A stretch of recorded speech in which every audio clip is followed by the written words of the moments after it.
Peut-être avez-vous ce clavier d'alarme, en blanc ou alors en noir. Ou alors celui-ci aux couleurs de France Alarme Service.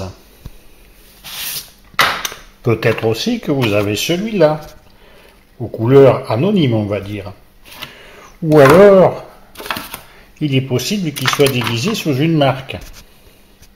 Ou sur une marque encore plus prestigieuse. Je ne vais pas vous apprendre aujourd'hui que c'est le même fabricant qui est derrière. Je vais simplement vous apprendre à consulter l'historique de ce système d'alarme, quel que soit le clavier que vous avez. Vous avez une alarme Aritech et vous aimeriez connaître l'historique de tout ce qui s'est passé.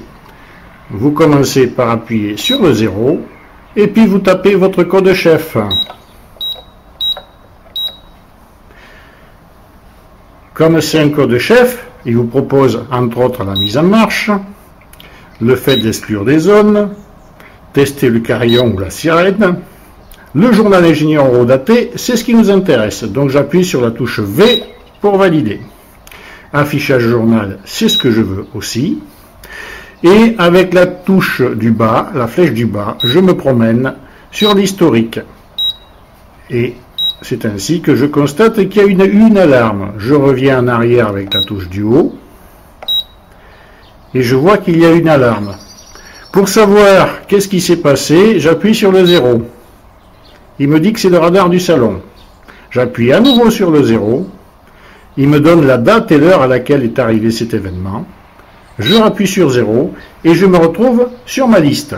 Donc, si l'événement numéro 3 c'est une alarme, l'événement numéro 2, il y a de grandes chances que ce soit l'arrêt de cette alarme.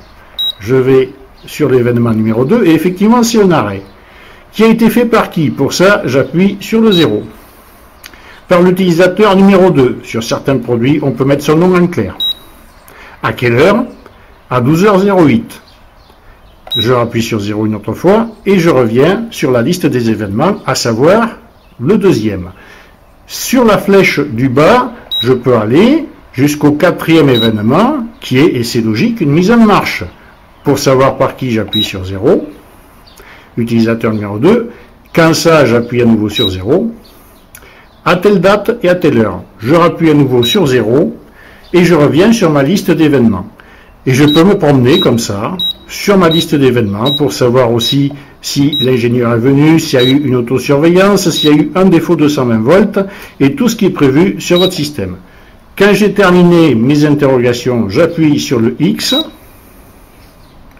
à nouveau sur le X, encore sur le X.